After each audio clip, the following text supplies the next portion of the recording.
I'm just waiting to make sure that we have transitioned over.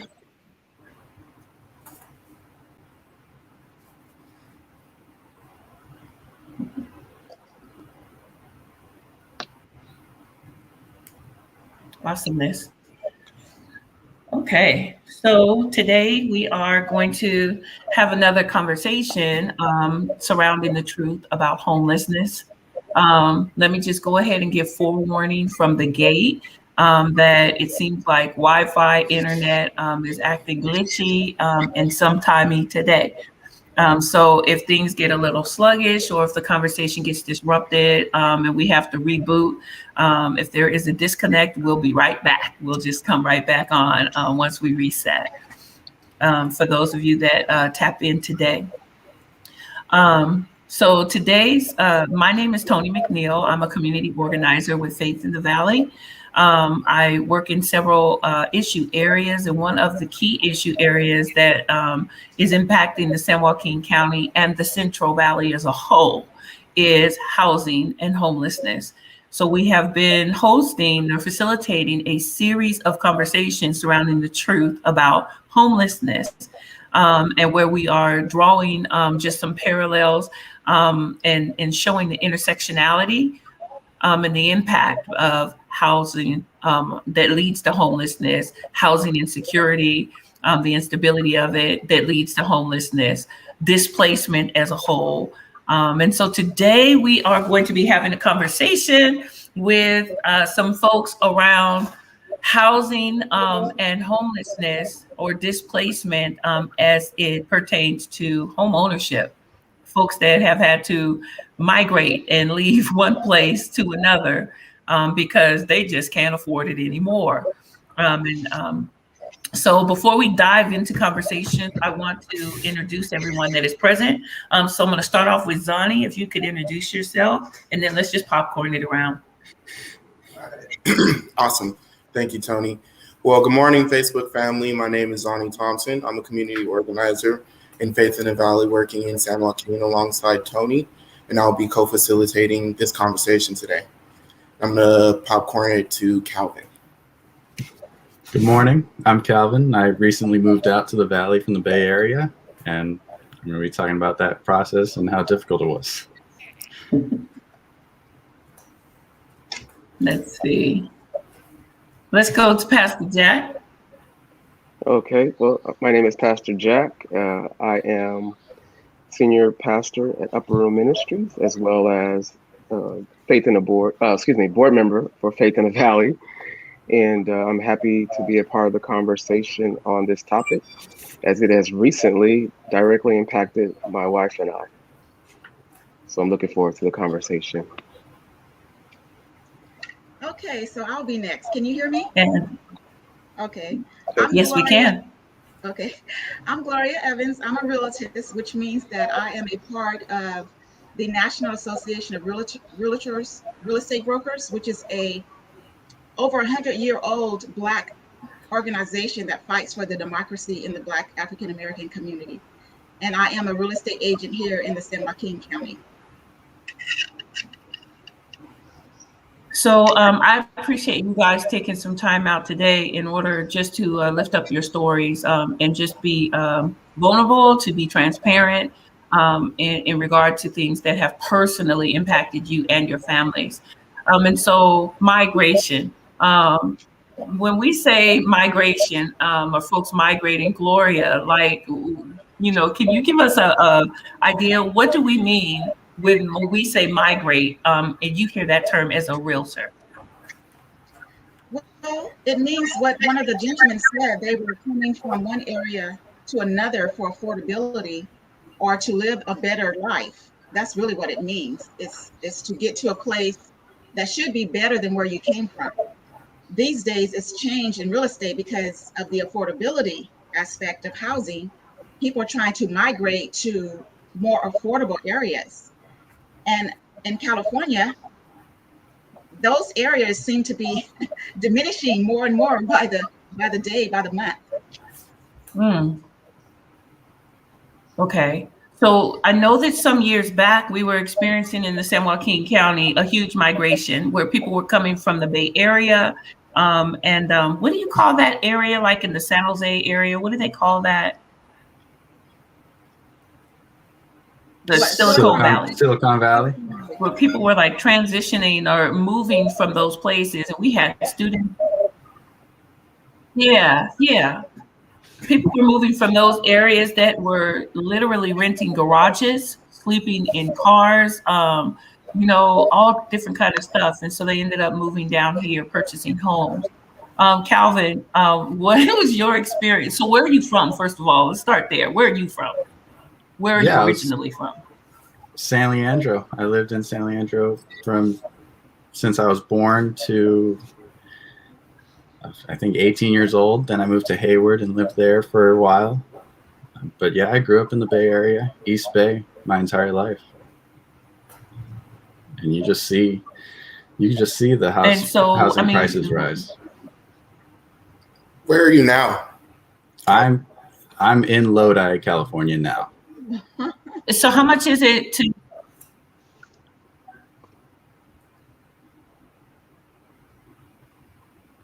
What was that? What was the rent like down there? So if you were to rent a place in the Bay Area, okay, see, I see you laughing. So tell me about what's the average rent down there? Average, it's impossible. I know it's like a family member of mine is renting a 1-bedroom, 1-bathroom tiny place for around $2,400 a month in Oakland. Yeah, no parking, no nothing, no amenities. Yeah, it's astronomical. Is that $2,400 a month for what? 1-bedroom, 1-bathroom. Yeah. Are you serious? Yeah, absolutely. We were lucky enough to know someone down there, and we were able to have an affordable rent. But other people if you're trying to apply for housing down there, it's impossible, especially renting. Okay, so I know that we kind of get a little Twitter-pated about you, Bay Area and East Bay folks coming down here, taking up all the property. However, then there's some, you're being displaced. Yeah, I try to come here graciously and say, listen, I know I'm from the Bay Area, but we had no choice. I'm not here, I'm not Silicon Valley. I can't work from home and throw cash on top of the listing price and do that. Like, we had no choice but to come out here, and we love it. It's a much different life, but it was, you throw both hands up and you just say, I'm so sorry. Cause I know that us coming here means that the people here have to leave. That's just how these things are going, right? And it's awful. Calvin, could you detail what that process was like moving from? So what was that?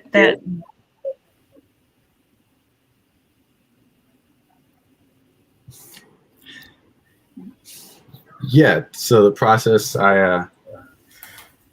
we realized that the Bay Area was not a possibility, and we had known that for a while, but we had a somewhat stable situation. But once we kind of made the decision, like, hey, we see the trend in housing prices, and we see that we're going to get priced out of anywhere remotely close to the Bay Area. We had to jump on it, and it was a 3-month process. Luckily, I was able to leave my job. And we came out here maybe 4 times a week. We were looking at maybe 8 houses a day to make the trips worth it. And we were throwing offers on top of offers. And I said earlier, if you're not removing the appraisal contingency, your offer might not be getting looked at. And we were starting to get really desperate. And just somehow, luckily, we got a house in Lodi. We just kind of said, here we go. Let's offer this price. This is all we got. and we were able to get something. But getting your hands on something was something that was very important to us, and we felt like we weren't going to be able to do that.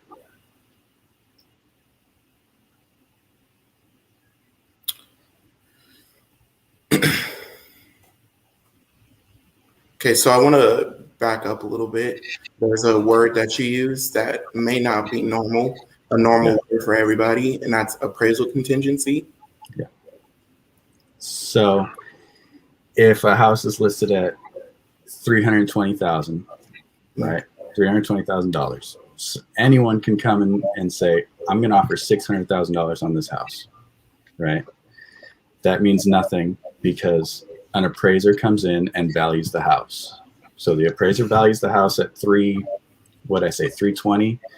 The appraiser values it at 330. There's your appraisal value. That's the price, right? Now $600,000 is meaningless. But what's happening is people are removing that appraisal contingency, and on that $320,000 house, they're offering $365. The appraisal comes in at $330. Now they bring $35,000 on top in cash at close of escrow.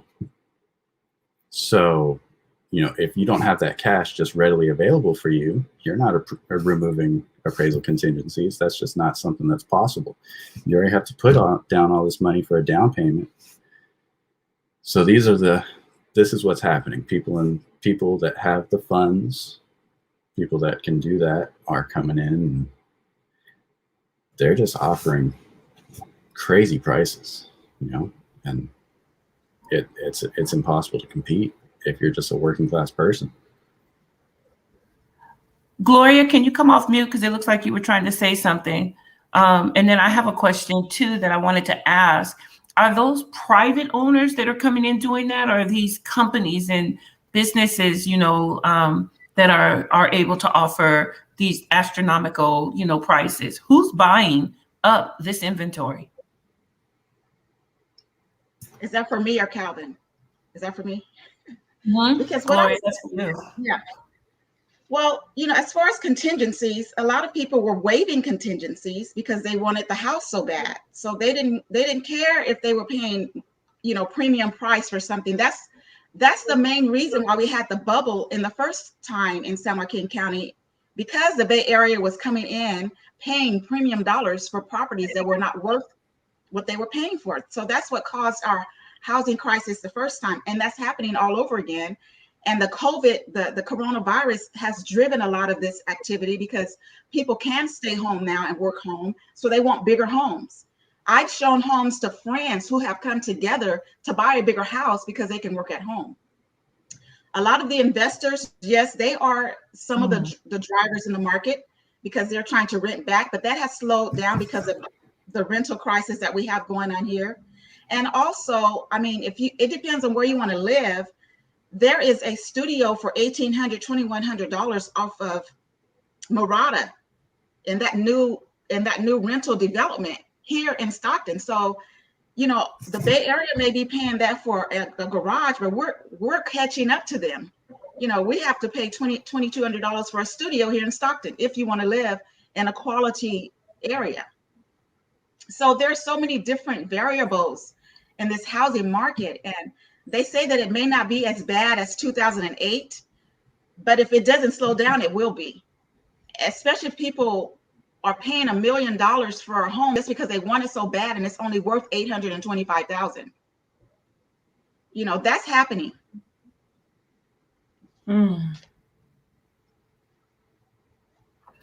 So, Pastor Jack, what she is saying, I seen you nodding your head, because now you have a real time situation that you and your family find yourself in. So you want to tell us a little bit about that?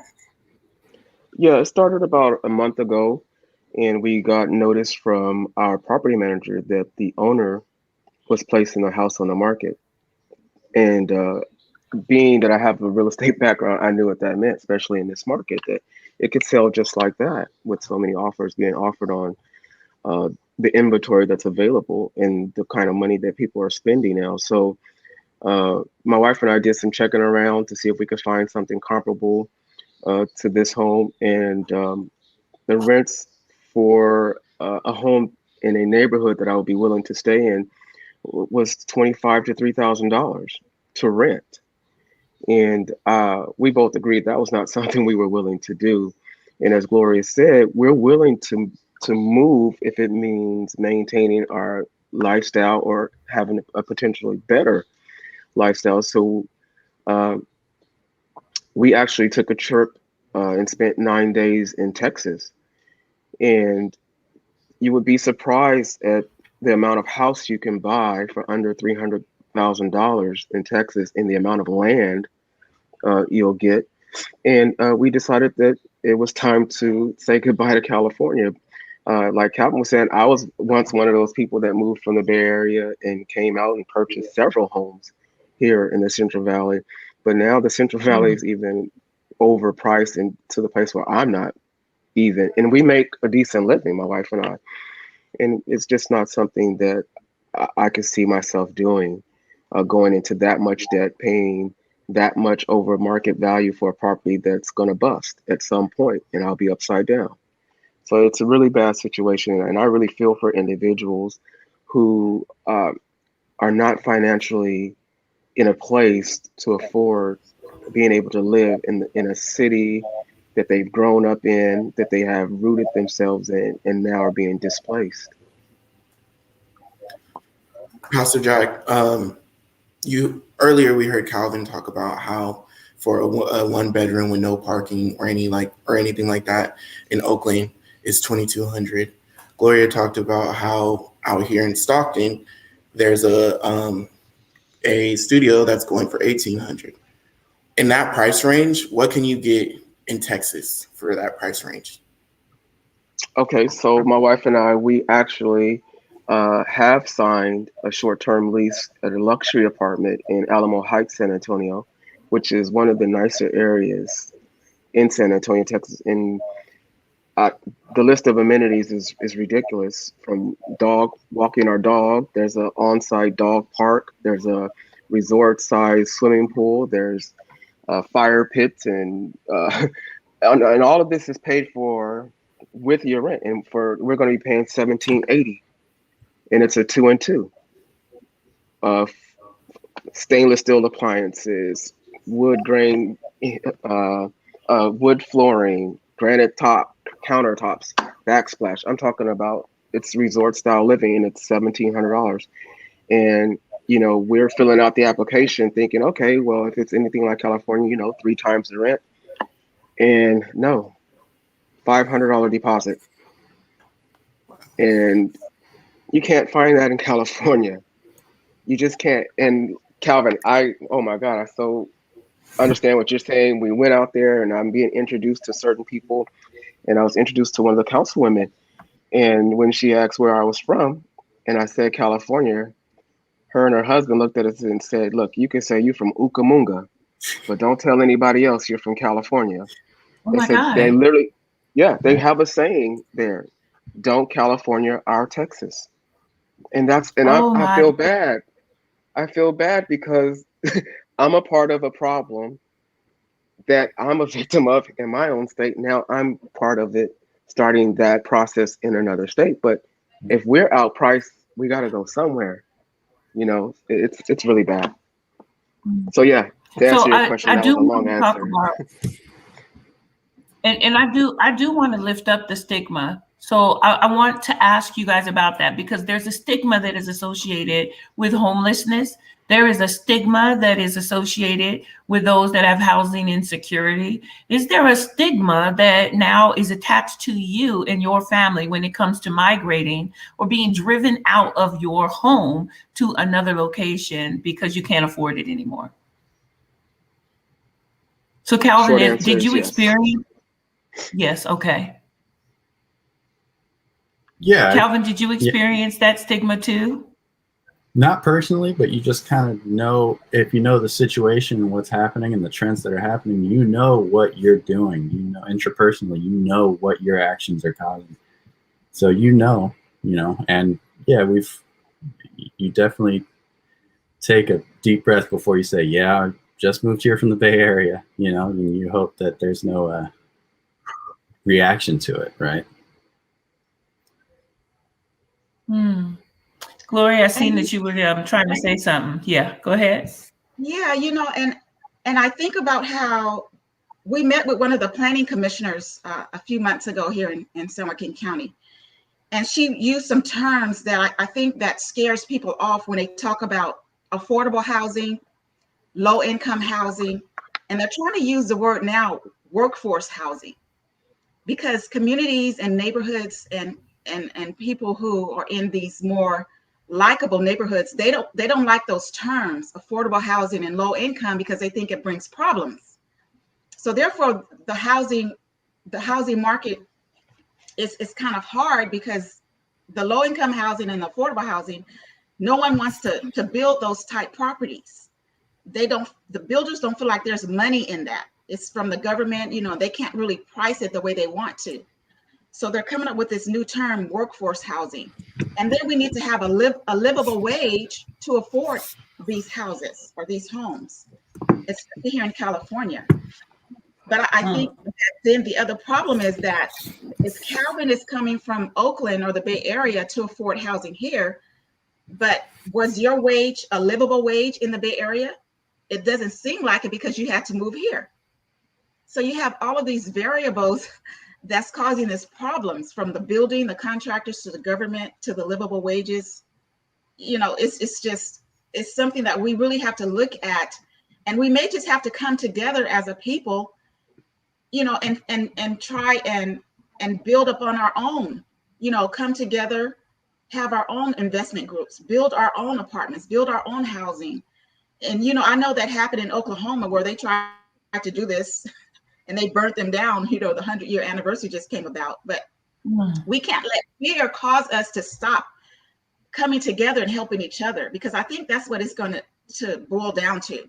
And it's like you said, you're moving to Texas and they're saying, don't tell you from California, because you're making the prices go up by moving there because you can afford it.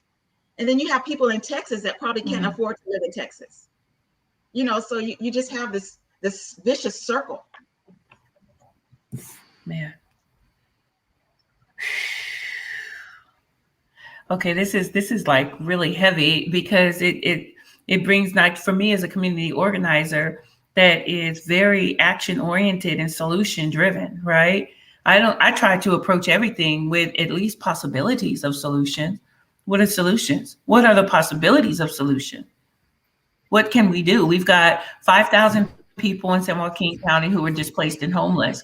We've got families sleeping in cars because they can't afford a home. They can't compete.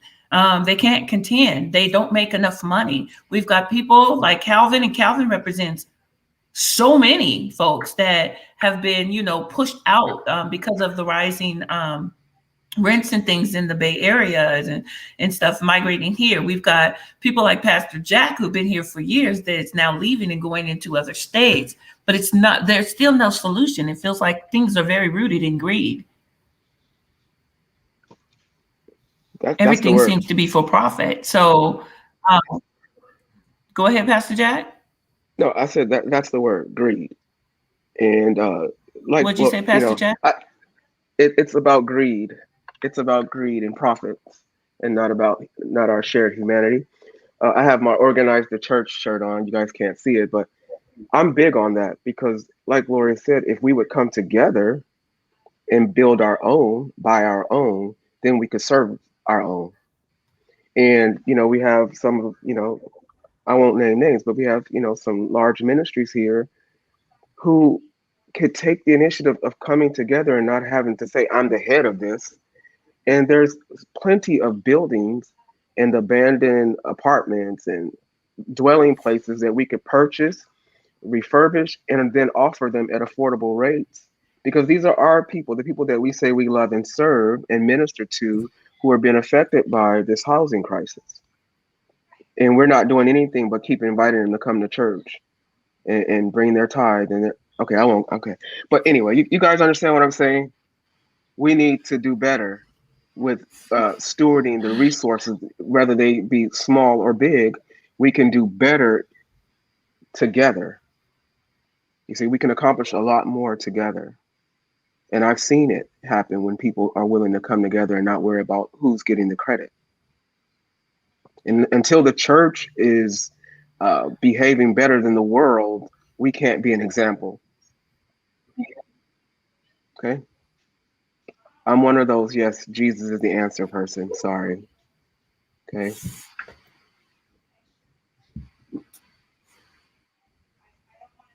We got to do better. Wow.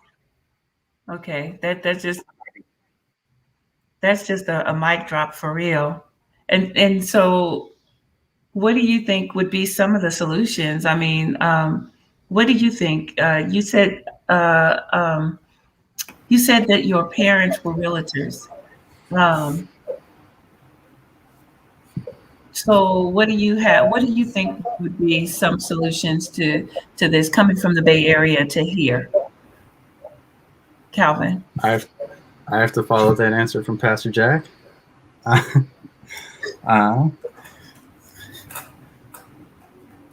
Honestly, I'm stumped. I mean, you want people to have, Gloria mentioned it before, a living wage. People can't afford to pay the rent of their area no matter where they are in the country. I mean, federal minimum wage is $7.25. It hasn't been raised in years, right? It does not keep up with the increase in prices of everything else. They say things will inflate if we raise the minimum wage. Things inflate anyways. The minimum wage doesn't, right? People don't make enough money to live where they're at, no matter where they're at. $15 is not enough in the Bay Area. $7.25 is not enough in Oklahoma or wherever that's the minimum wage. People need more money. People need more resources. And we're seeing during the pandemic, we're seeing the expansion of our separation between classes, right? Yeah. People are getting richer and the lower classes are not. And that's putting it nicely. They're just not. So give people the resources to live is one of the most basic solutions, I think. Wow. Pastor Jack, working for Faith in the Valley, and now you can come off of mute. You're part of the board of directors. And one of the things that I realized is that our executive director and our board, and I say this extremely humble, has really, really, really worked very diligently to ensure that the staff is compensated enough in order to be able to afford to live. Now, Faith in the Valley not only make sure that we make enough, right, Zani, to be able to just afford to live, but the things that we fight for as organizers, our board of directors fight for to ensure that the staff, that it's reflected, with the staff when it comes to insurance and medical coverage and different things like that. I've never worked for an organization that put that much thought and intentionality into the livelihood of their employees. So thinking on those lines, Gloria, like, we're talking a huge disconnect. I have not seen that happen in any other place that I've worked for, and I've worked for a lot of places. So the humanity is what I'm concerned about here. The integrity and the humanity of our people, because what's going to happen? You've got more people that don't have and fewer people that do have. So where do you guys see this going? If it stays in the vein that it's at, Gloria, Calvin, any of you, Zani, where do you see this going? Well, he talked about, we can't wait, although we need the livable wages. And we know that that's going to take Congress and everybody else to make it happen. We can't wait on them. We have to come together. I can bring my $8 with your $8, and we can buy a plot of land. I mean, if you can buy a plot of land for $50,000 and sit on it for a year, you'll probably be able to sell it for $150,000. We have to think outside the box. We have to come together. We can buy a duplex and let the half of the pay for the mortgage on all of it and live in the other half. We can come together, buy, like Pastor said, an apartment complex, and the people in our churches can rent those out. Why are we taking tithes and offerings and letting people go home or go homeless? We have to rethink this. Absolutely. Absolutely. As a matter of fact, do you guys see this being put into place anywhere else? Pastor, I'm sorry. I'm sorry, Pastor Jack. Go ahead. I was just going to use what Gloria said as a springboard.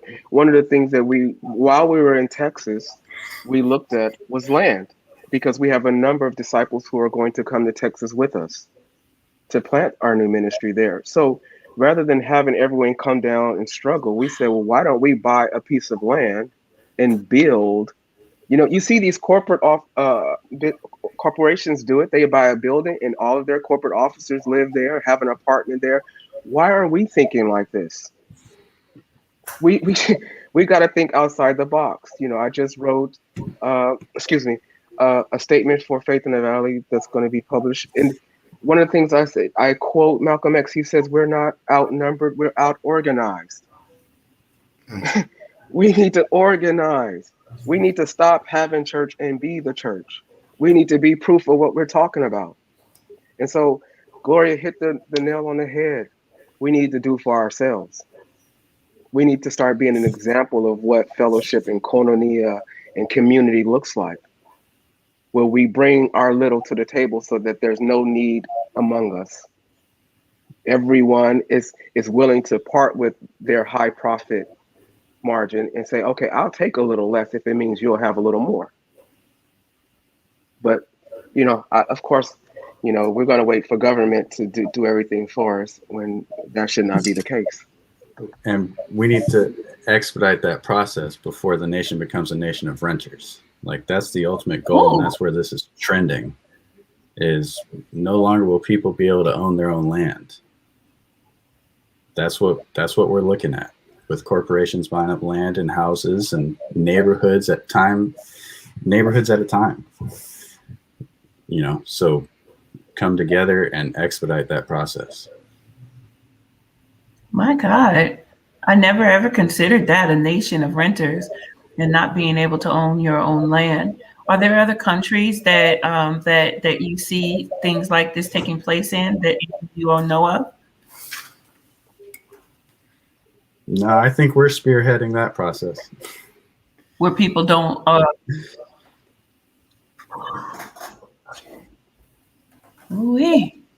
Y'all, this is really, really slow. Okay, before I go off on that, countries. Let me ask that.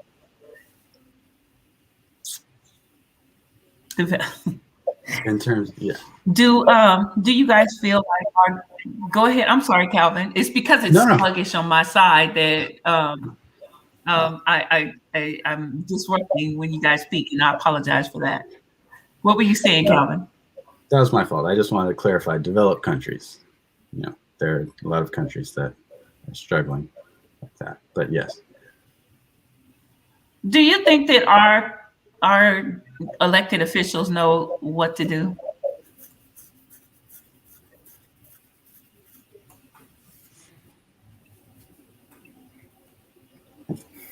And there was silence and a hush fell over the room. Let me ask the question again. You think they're trying to figure it out? I think they're trying. Some of them. I think that when you look at the political arena, they are there to keep this capitalization going. They are not there to end anything that's going to cause the rich from staying rich. This is all a game. America was built on capitalization, and that's what it's going to stay. And until we get more smarter and playing the game another way, we're going to always be in this vicious circle. And that's just my experience from from observing politicians, they're in it to just keep the vicious circle going. To me, that's how I feel. Exactly. When you ask, do politicians know what to do? Of course they do. They know how to keep their system going. And I don't care if you're Democrat or Republican, you're just the left and right wing of a dying bird. The deal is we need to do for ourselves. We need to be equipping ourselves and empowering ourselves and stop holding our hands out to the government and expecting the government to fix things.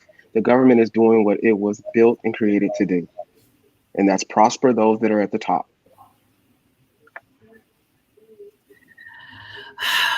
Lord have mercy. So there was something that you said, Pastor Jack, that I want to go back to. You said we need to organize. And I wanted to go back to that because what's taking place right now to me reeks of the same corrupt and evil process of the prison industrial complex, where you have the GEO and you have ALEC and you have this organization where everyone is tied into and everyone that buys into this entity through ALEC actually is investors in the prison industrial complex, and then they reap the benefit of the slave wages within the prison industrial complex, and they organize to do it. They have organizers that come up with laws and policies that actually continue to exploit and imprison individuals to go back into the system. So the GEO and ALEC actually make laws, create laws to keep the prisons full, and then have contracts that say that the prison has to be at 90% capacity in order for them. That's a well-oiled, organized machine that media is a part of and exploits, and everyone is a part of this well-organized machine. At this point now, I feel like we're dealing with the same systemic issue and plots when it comes to homelessness and housing, and greed and wealth. So, and I don't know that, our local officials even know this, on a local level. So when we say organize, what do we do to disrupt it? How do we organize, y'all, to disrupt it? Gloria, how do we organize to disrupt it? Right now, you've got the renters and the owners, and they're at odds with each other. The mom and pop homeowners and the tenants are at odds with each other when it comes to policies. So how do we get together? How do we begin to work together? Well, it's just like educating on anything else. We have to meet the people where they are and give them the education, the financial literacy, whatever it is that they need to know, the knowledge to empower them so they can understand that we need to work together. And it's like, what do you call that? Grassroots. You have to start there. That's the strongest organization plan to have. Just like we organize for voting, we need to organize for housing. And we have to meet the people where they are, have meetings. We have to get everybody on board. And even not everybody, we have to get many people, I should say, on board in order to be able to go out and buy and do what we need to do on our own. We need that buy-in.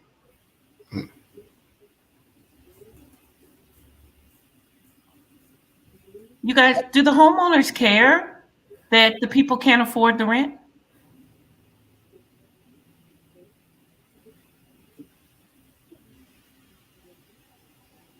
No, for real. I'm trying to ask questions. I don't know. So Gloria, you're in these spaces. Do they care? Calvin, do they care? The question that I would have for that, for the most part, they don't care because they say they have bills to pay. They need to get paid because they have bills to pay. Yeah, that's understandable.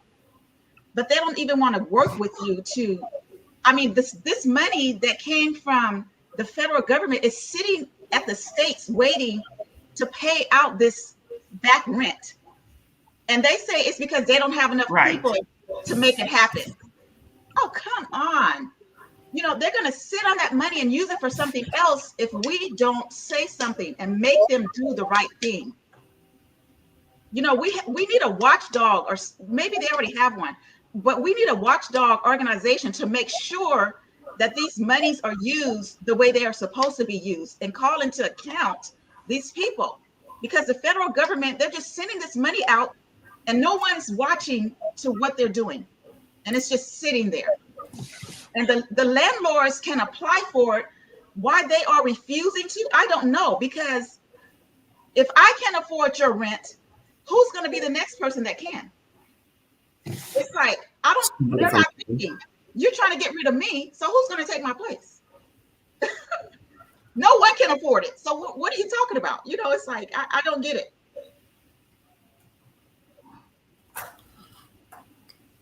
And that, I would say, it's the and when wait, somebody.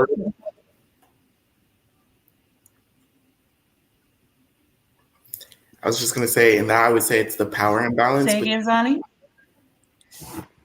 I was going to say it's the power imbalance between tenants and landlords. And the reason why the landlords don't care is because they have all the power. In a way to, I feel like, to get them to come together and understand like where tenants are coming from is to give tenants some of that power. Like right now, landlords have all the power with evictions. They have the access to the lawyers. They have the resources that they need to make sure that if they want to get rid of a tenant, they can get rid of a tenant. The tenant most likely doesn't have any resources. And so I feel like in order for us to disrupt that and bring landlords and tenants together, we need to equal the playing field. We need to take some of that power away from the landlords and give it to the tenants. Or we need to give tenants their own power. Okay. So now we're getting Gloria, what you're talking about is AB 832? The this COVID relief that is supposed to be applied for in the application process. And so I know that there seems to be it seems to be bottleneck, right? And so the funds aren't seeming to be released. So are you guys aware of that? You are aware that there are funds that are there to help pay back rent, and that there seems to be tension because one, the narrative is that some of the owners are resistant and reluctant to even receive it. They just want the people out. That's the narrative, Gloria. Is that true? That is true? Yes, that's why I was saying I don't understand their thinking. Who's going to take, if you kick me out, who's going to take my place? Who's going to be able to afford that rent? Everybody is pretty much in the same position. So it's just great. It's really, it's like you said, that their power, it's this narcissistic, I don't know, selfish business mind, you know, that, and they probably know they'll probably be able to get that money in the back door anyway. If they kick me out, they're probably going to still get monies to catch up on my back pay. That's just how wicked the system is, you know. So it's just really wow. scary. It's scary that we don't know what's really going on. You know, we're just sitting there hoping that they give me the rent money and catch up. No, you got to fight for this. Okay, and you guys, this is, you know that this is horrible and heartbreaking. Pastor Jack, did you know that there were funds available in order to help people catch up on their rent? Yes, I'm aware of it. And again, if you can't get people to paddle their own boat, they don't deserve to go anywhere. These homeowners could get this money. Why they're not makes no sense to me. And as Gloria was saying, if you evict me today, that property is still going to sit vacant for another 30 to 60 days. You got to go in there, you got to clean it, you got to do all the necessary repairs, you got to advertise that property, then you got to find a tenant that meets all of the criteria to move into the property. You're losing when all you have to do is go apply for these funds that are already available.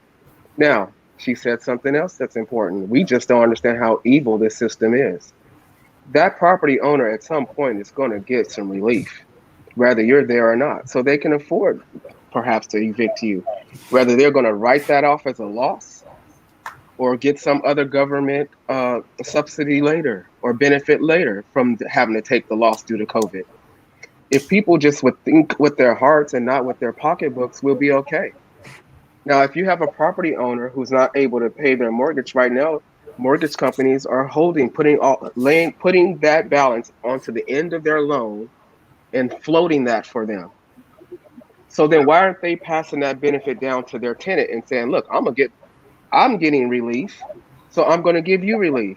And since the government is providing the funds, I'm going to get off my behind and I'm going to go apply for it so I can keep getting paid and you get to keep living here. But it's about profit. That's what it's about. Period. Dot final. Zani, I know that you've been in a lot of the housing spaces as well. And so when it comes to the organizing, is there difficulty that tenants are having with applying for these funds? Do you know of any of the experiences that tenants are having when it comes to accessing the funds for their rent relief? Yeah. Well, for one, like what Gloria was saying is the landlords aren't willing to work with them. They just want them gone in a lot of situations. And then there's also situations where there isn't really any follow-up and there's like they'll be let sometimes tenants will like be told like either you're approved or we need this from you, but then they won't hear anything else. And then it just kind of falls to the wayside. And so they don't know how exactly to go about accessing the funds from that point on. It's just kind of in this like standstill limbo and it doesn't move past that process. Yeah, like it says right there, the funds are not being distributed.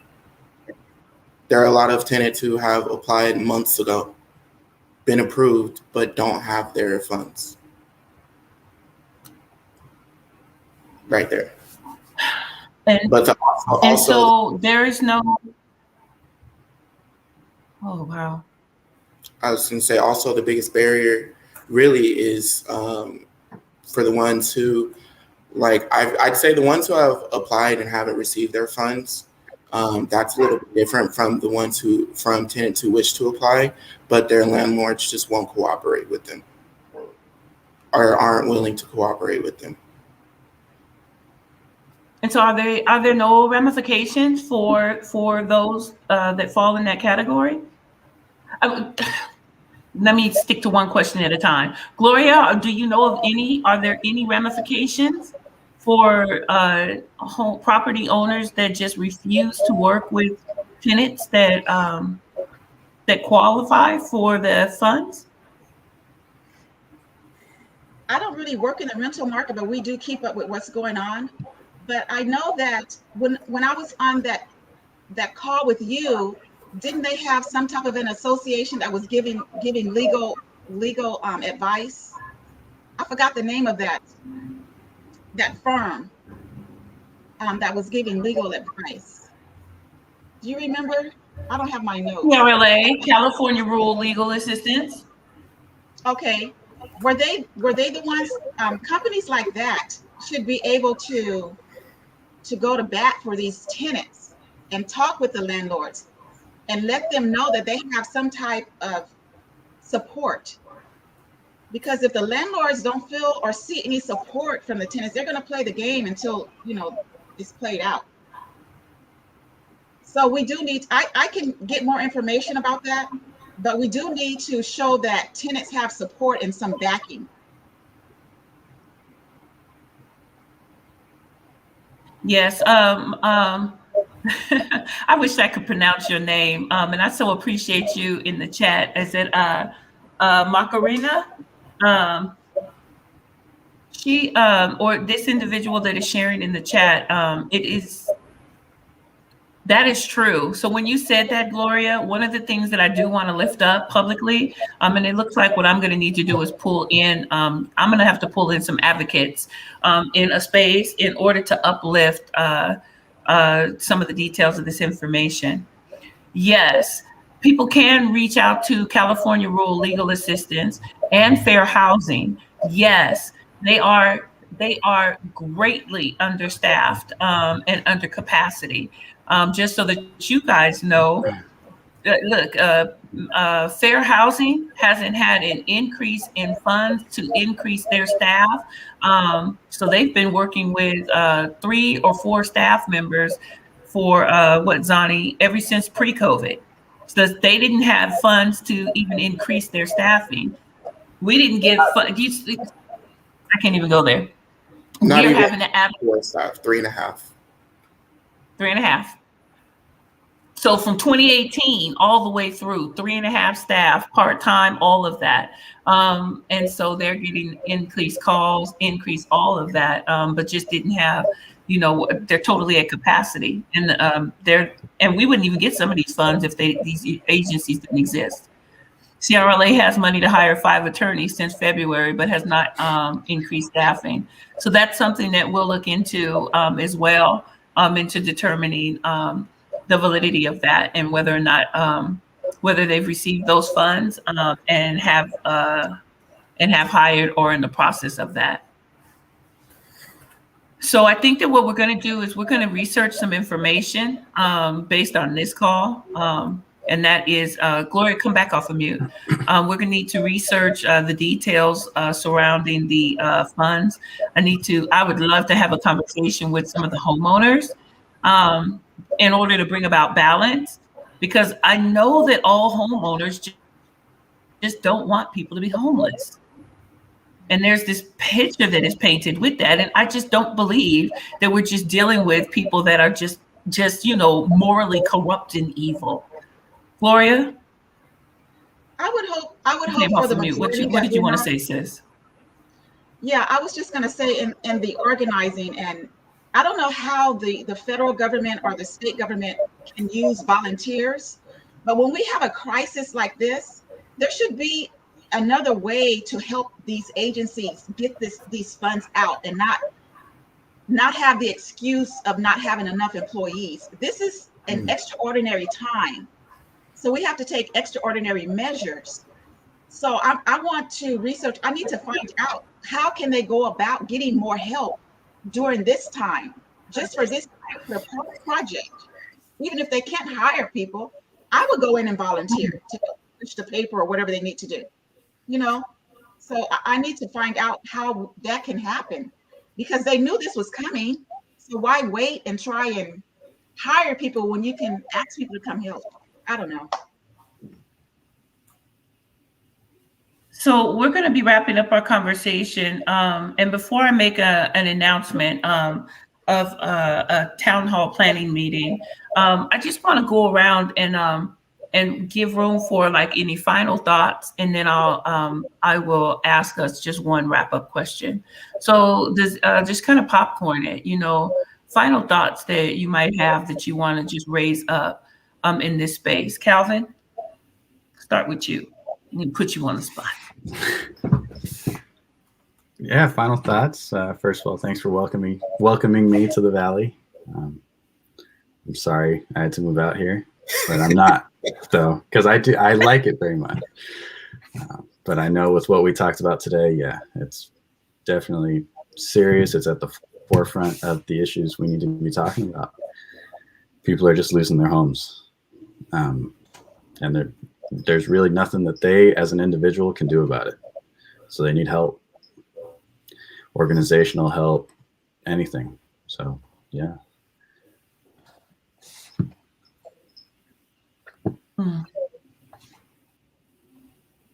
Pastor Jack? Yeah, I'll be quick. If I wanted to say anything, I would just ask that Faith in the Valley that we continue to organize within our faith communities, because that's where the power is. And if we can educate the people who are most directly being affected, then we'll see the results we want to see, get people involved in the process. So too many of us are not involved in the processes that affect us directly. And we can't pray this away. Okay, we can't fast this away. We got to put some work to our faith and get and be a part of the process.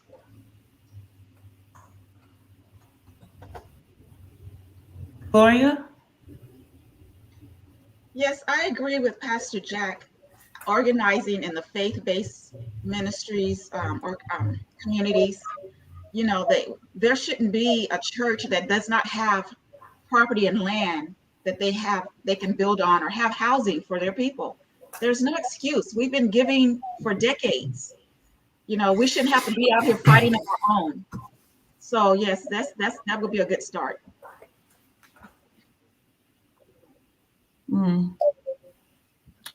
And Zani? I just want to thank you guys all for joining the conversation. Very fruitful conversation around these housing issues that, as we all know, aren't going away anytime soon.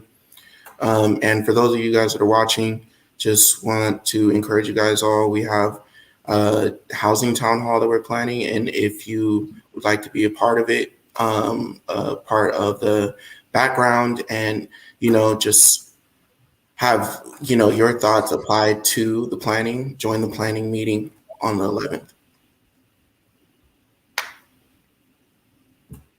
Yeah. So all of these conversations that we are having, they are going somewhere. One of the things that we are going to be doing is we're moving towards a town hall, a housing town hall. And that housing town hall is going to be a space where community members, congregation, clergy, faith leaders all come together. And we are going to, first we're planning it out. And then we're going to be meeting with our elected officials and inviting elected officials in that space in order to just kind of explain to us what is the plan. To break down, we have specific questions that we will be developing in these town hall planning sessions. We will have information in this town hall planning that is going to discuss some of the application process to the relief funds for tenants. There will be multiple things that will be lifted up in this space. But the biggest piece part is that we are in mid-October, we are inviting elected officials, key elected officials, to a town hall where we can ask specific questions and even make some of a list of demands and recommendations surrounding housing and housing insecurity and homelessness. Pastor Jack was very on point, and so was Gloria and everyone else. If we don't take responsibility for this as a community, it's not going to happen. We are looking to our elected officials to have answers to and solutions to problems that they may not even be close enough in proximity to be able to actually respond to. So I think that, we've got to do better when it comes to the grassroots, boots on the ground organizing.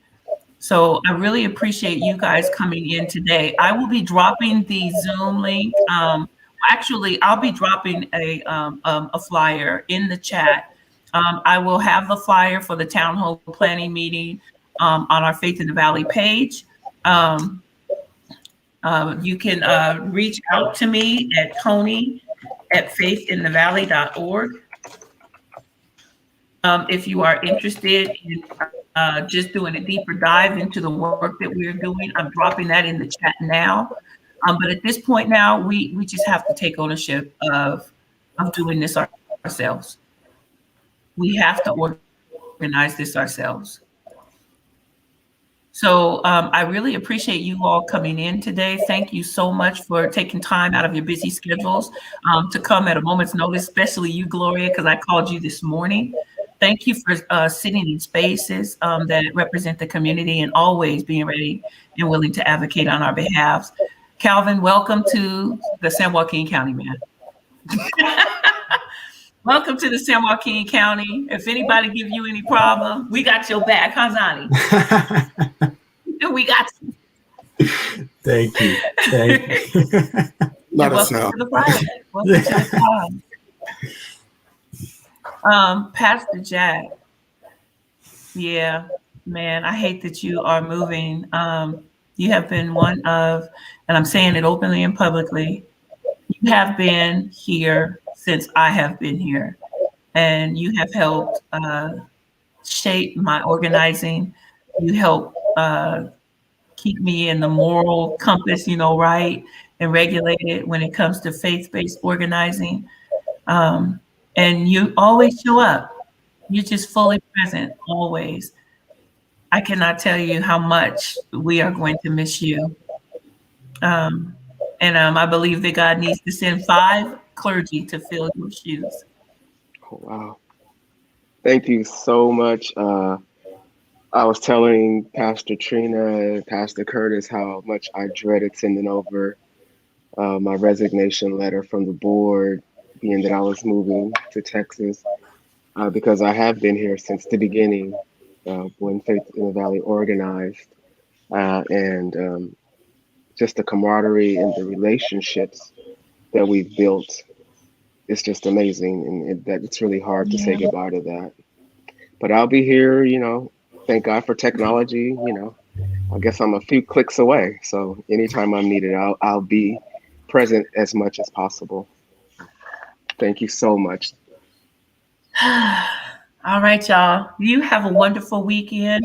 You all, we will have our next The Truth About Housing conversation. We have one more that will be next week, Thursday, and then on the 21st of August, we will have some very special guests that will be coming in.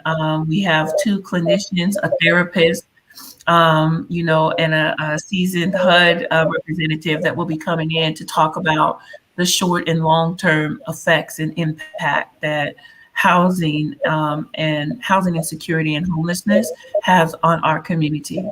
And so I really want you guys to lean into that. And I hope to see some of you at our virtual town hall planning session that is going to be taking place once again this Wednesday at 6 p.m. Via Zoom. So look for the flyer and look for the link in order to register for that planning session. Other than that, if everyone is on the thing, you guys just hang on for a second. I'm going to take us out of cyberspace, and to everybody that is out there watching, peace and blessings. You guys stay encouraged and stay above water if you can.